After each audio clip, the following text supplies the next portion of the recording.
గత 5 సంవత్సరాల పదవీ కాలంలో అందరూ ఎంపీటీసీలు పార్టీలకు అతీతంగా కలిసిమెలిసి మండల అభివృద్ధి కోసం ఎంతగానో శ్రమించారని, అభివృద్ధిలో లింగాల ఘనపురం మండలం జిల్లాలోనే నెంబర్ 1 గా నిలవడానికి సహకరించిన ప్రతి ఒక్కరికి ధన్యవాదాలు తెలిపారు.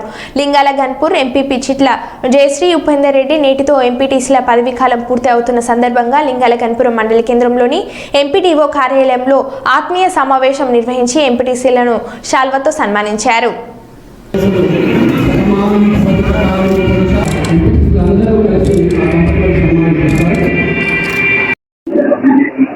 అందరికీ నమస్కారం. ఈరోజు లింగాల ఘనపూర్ మండల పరిషత్ అధ్యక్షురాలిగా 5 సంవత్సరాలు ముగించుకొని ఈరోజు ఫేర్వెల్ పార్టీ ఏర్పాటు చేసుకోవడం జరిగింది. ఎన్నో ఆశలతో మండల అభివృద్ధిలో భాగం కావాలని, ప్రజలకు సేవ చేయాలని ఒక మంచి ఉద్దేశంతో, ప్రజల ఆశీర్వాదంతో, ఎంపీటీసీల సహకారంతో నేను ఎంపీపీగా వచ్చి 5 సంవత్సరాలు అవుతుందనంటే నమ్మశక్యంగా లేదు. అయినప్పటికీ కూడా ఈ రోజుకి పూర్తవుతుంది అది.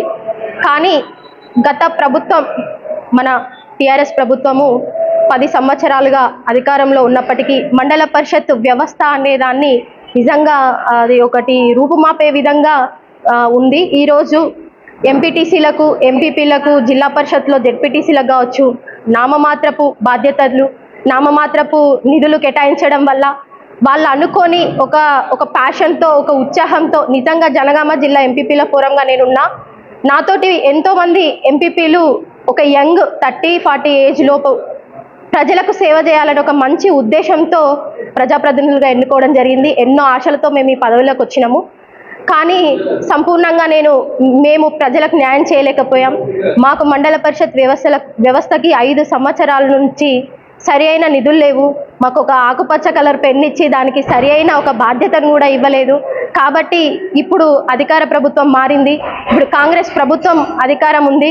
కాబట్టి ఈ కాంగ్రెస్ ప్రభుత్వం అయినా ఇప్పటికైనా వచ్చే ఎలక్షన్లో ఎంపీటీసీలు కావచ్చు, ఎంపీపీలు కావాలనుకుంటున్న వాళ్ళు, జెడ్పీటీసీ కావాలనుకుంటున్న వాళ్ళు ఎన్నో ఆశలతో, ఎంతో ఖర్చు పెట్టి ప్రజల మధ్యలో ఉండి ప్రజలకు సేవ చేయాలని వస్తారు. కాబట్టి వాళ్ళ ఆశలకు తగ్గట్టుగానే ఇంతకు ముందు ఉన్నటువంటి గవర్నమెంట్ దాదాపు 15 సంవత్సరాల క్రింద మండల పరిషత్ వ్యవస్థ ఎట్లా ఉండే, వాటికి మండల పరిషత్కు నిధులు ఎట్లా వచ్చేది, ఆ నిధులను గ్రామాలకు ఎట్లా వినియోగించుకునేది, అట్లాంటి దాన్ని ఎందుకు మార్చాల్సి వచ్చింది?